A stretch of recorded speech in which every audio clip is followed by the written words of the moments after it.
It's time. We've got new toys for the Murcielago. We've been doing this still. You can't say that anymore. You can. I'm going to take it back.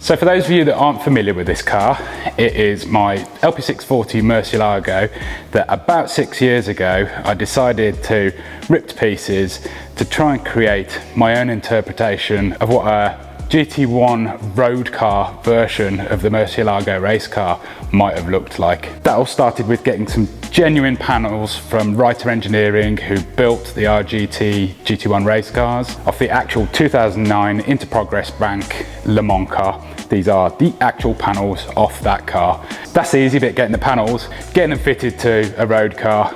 Insane amount of work, absolutely ridiculously huge amount of work. Essentially the race cars are chopped off front and rear, fully tube frame. They've got nothing in there. I wanted to retain some road car creature comforts like full interior, air conditioning, use of a front boot, bonnet, whatever you want to call it, and relatively compliant suspension as well. I did a huge amount of work to the suspension on this car to make sure it works at the ride height it is, but doesn't rattle my brain out. Still fully usable. Obviously, it's not the most practical vehicle in the world because it had to be the correct race car ride height, and a lot of the work, the years of work essentially that went into making this happen, was done to give correct clearance for the front wheel to travel up as high as they need to do.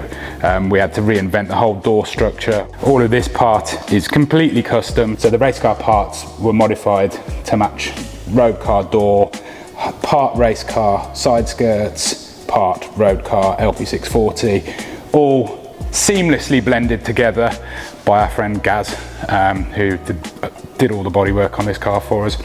And that probably leads us on nicely to demonstrate the door, because aside from the bit of paint missing here that we've still got to work out, all of this structure here is completely fabricated. Every part of this was custom, and absolutely loads of work. But then as you go inside, you can see it's got one of the most important bits, which is one of those Manuel wobbly sticks. It's a gated manual, and that's converted, and no, it is absolutely not possible to do to a normal Murcielago. I get asked about it all the time. The only reason I was able to do it, converting E-gear to manual, is because of everything else that I've done to this car, and the fact that I'm kind of willing to have some compromises.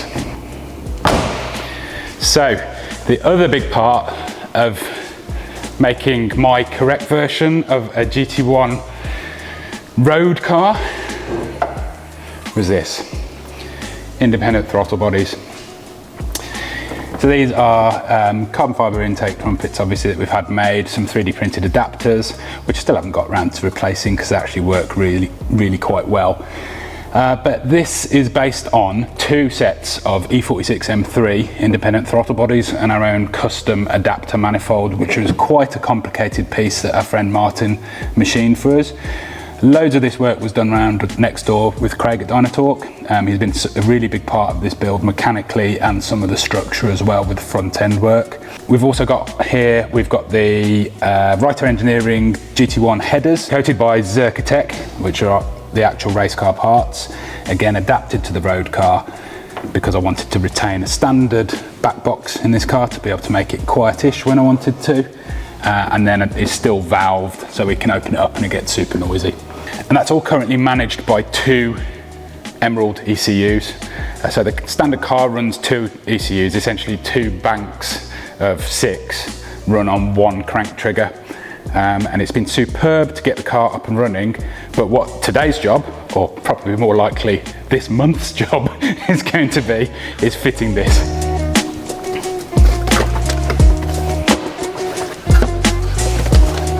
the big boy. Haltech Nexus R5.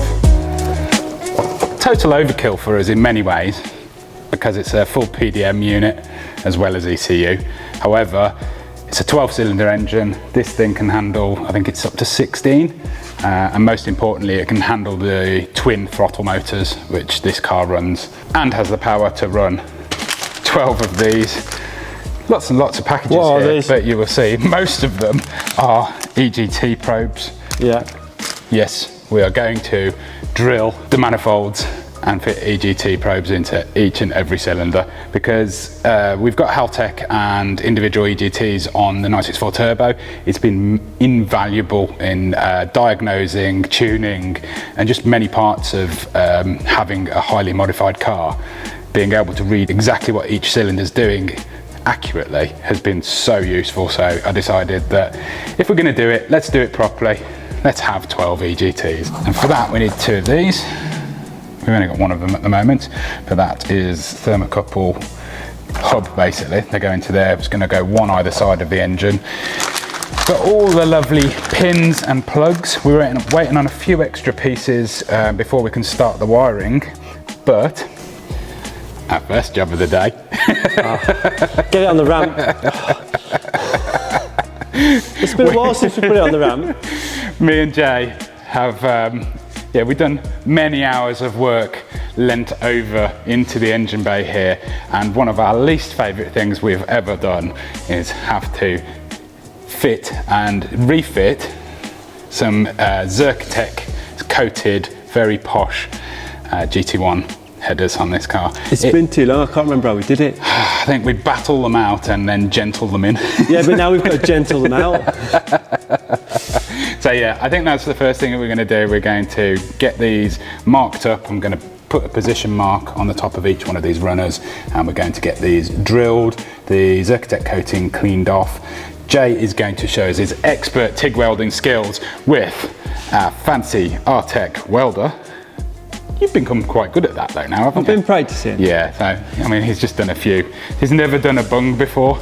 I thought we'd practice a bung. Yeah, so he's just done a few of these. So yeah, I'm liking it, bud. I'm more than happy for you to destroy my expensive manifold. When the paper thin steel melts through, it'll be a bit different, won't it? Yeah, that, I mean, it's stainless steel, but it is so lightweight, the runners on this thing. So we're going to see how it goes, and we require some expert help. We'll go and do a can you just to Craig. And then we'll bring it back around like I did it. Yeah. Yeah.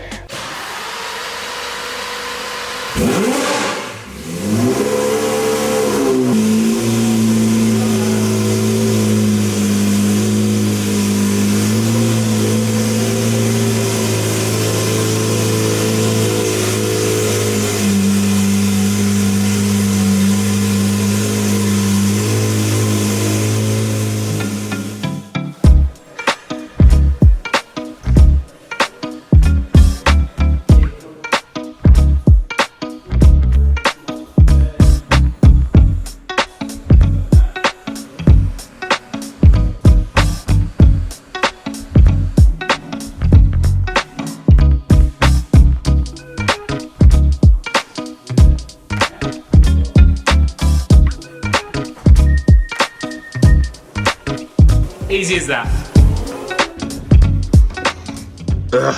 Oh, it's bringing back memories, isn't it? Yeah, well, vaguely. I can't remember them, but I know they're there.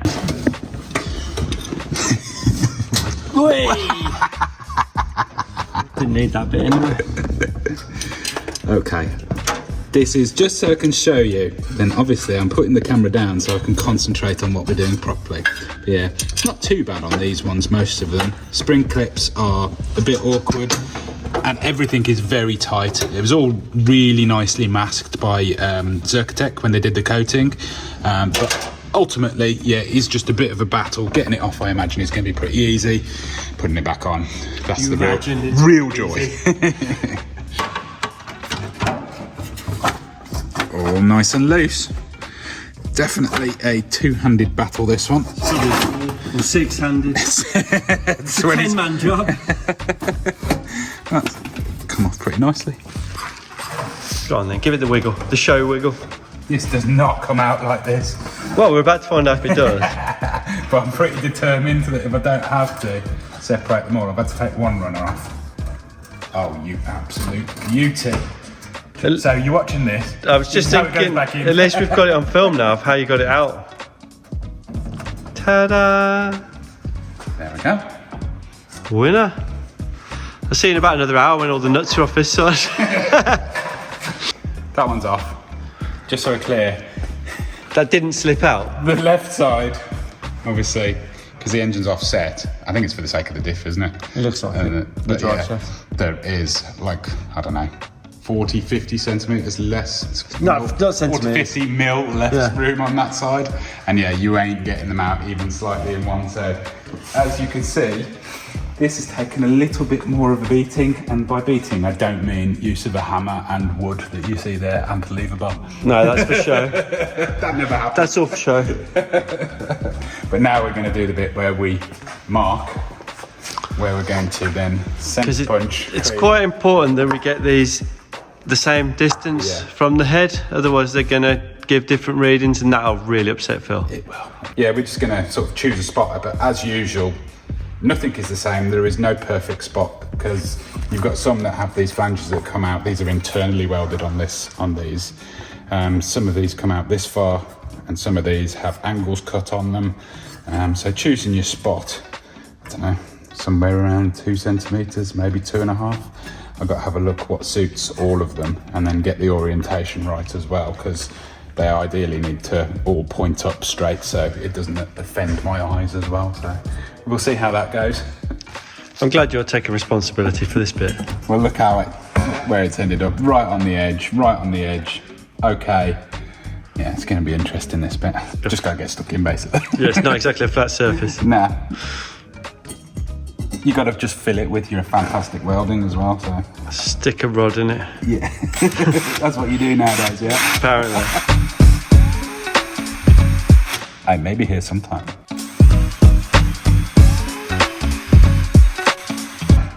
You've been using these drill bits, haven't you? Of course I have. I was going to say, it's riveting viewing. Bloody stainless steel as well, isn't it? And 2 layers thick. Yeah. Hope you're ready for loads of comments on your drilling technique. I'm sure there's plenty wrong with everything that we're doing. Why didn't you stick it in a vise? You're not putting enough pressure on, you're going too fast.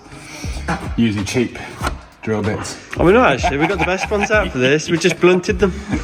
They're not too bad, to be fair. I mean, we have snapped a few, but yeah. That's one thing that I'd definitely recommend, if you can. Just get good drill bits, it makes such a difference. Get these ones are mega. Not the Halfords or B&Q. No, I think that kit was about 60 quid, wasn't it? But it's very good. Not good enough for this, but very good. It was good when it was new.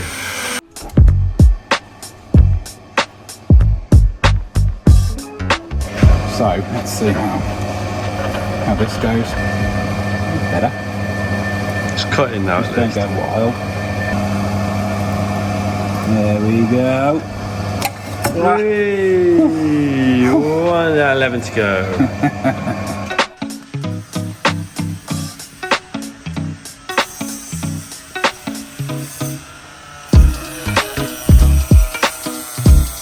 I've got 6-ish to this Excellent. stage.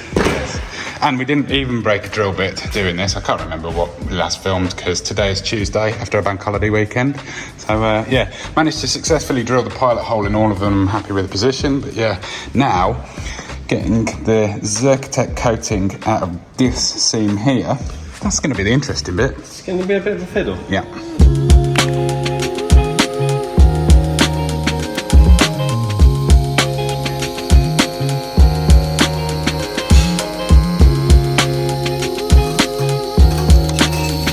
Alright. Alright. I don't know if you want to show that. Is it a bad one? It's not that bad.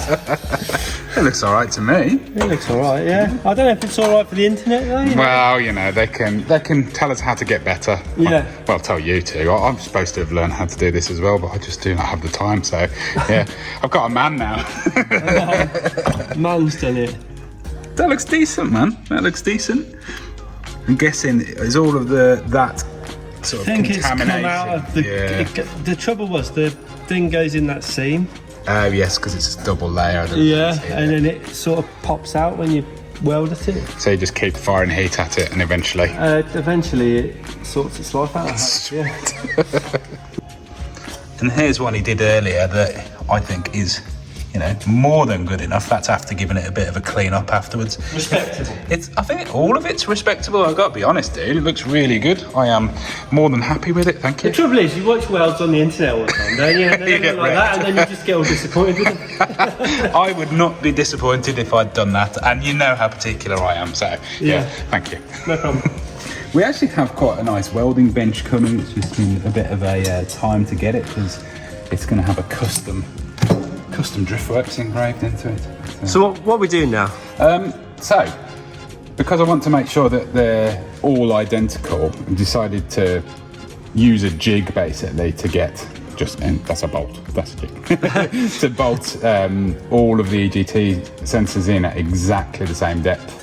So you basically do this up finger tight, and then do basically you just do it up until it's pretty tight. I think the recommended is 1 1/4 turns on this, but we need a bit more. Yeah, we did that properly, and then it didn't work. And then once the olive is compressed on it, you can then take that out, get rid of your jig, and then your olive is compressed onto that and doesn't move. And we're also going to mark this for each one of the runners, so we know that that goes with this one. And then once that's done, then you can just prop it back in once it's in the car, because we're going to fit these first and then put these in, pop it in, and basically that's the depth that you're going to have for every single EGT sensor. So hopefully it's all going to read the same. I doubt it. It's not. Nobody can say we haven't tried our hardest. We've done our best, yeah. To make everything consistent and the same. So yeah, that's one done. 11 more to go, and then the joy of getting the whole thing back in the car. How's it looking down there? I think that'll work out. So I've got the forward 3 cylinders on, the furthest ones, loosely. 2 with 3 into 1 there, and I reckon I'll be able to wangle the rest of it. Jay's already done the easy side. I did the easy side first. Jay's the type of guy that starts with the easy side, where I always do. I would have started with this one. Because if I start with the miserable side, then I'd lose motivation. But if you've done the easy side, it feels like you've done something. See, I like the present at the end. I like the, that was bliss, the last bit. So much easier. But yeah. Right, we'll continue the battle, and we'll see you in a second. Did you enjoy that? Didn't laugh. What would you do? I don't know. It's not the best car to work on, is it? Well, just this manifold on this side. So on and off 3 times, 3 variations over the course of about an hour. But it's on. You know, there are a few implements involved in persuading, and we're not quite there yet because we've got to get the spring clips on. But physically, it's in place. It's over the ports. I'm just putting the nuts on. So I'm going to call that happy days. It's on, it's staying on. So let's get some EGT sensors in it, and then we'll call this job ticked off, as you like to say. Tick it off. That is a good battle. Look at that. Long battle. That's a real long battle. Yeah. But yeah, that is not obviously necessarily their final home, but that's kind of what I have in mind for the angle of each of the sensors, and all the cables will come to the back and then probably come over the top of the rock cover. Did we show you the amplifiers that you've got? Yeah, I think I did show them at the beginning, and then kind of matched up the other side. What a battle getting those spring clips on was, but again, just to give you an idea, it looks pretty sweet, and I am about as happy as a Phil can be with how that turned out, considering it's really our first go at doing anything properly with the welder. So, man, you got to be chuffed too. It came out right, yeah. It's much better now it's down there in the hole. Yeah. What we're going to do now is, fire it up in a month and listen out for leaks, but yeah. No, absolutely superb, mate. So as you can probably tell, loads more to come on this, and loads more for JT. So if you enjoy Lamborghinis, like, share, subscribe. help us out? Thumbs up? All that stuff actually really matters at the moment. The Apparently. YouTube algorithm really needs it, apparently, and we're getting some absolutely dire views. So yeah, anything you can do to improve those views is much appreciated. And as always, thanks for shopping at driftworks.com and helping fund our habit here of doing dumb stuff with cars. Always much appreciated, even if you're just buying a t-shirt or whatever. GT1 t-shirt, I think we're out of stock of some sizes, but we've got more coming back in soon. But yeah, go check out driftworks.com. And yeah, more Lamborghini versus Haltech Nexus R5 coming soon.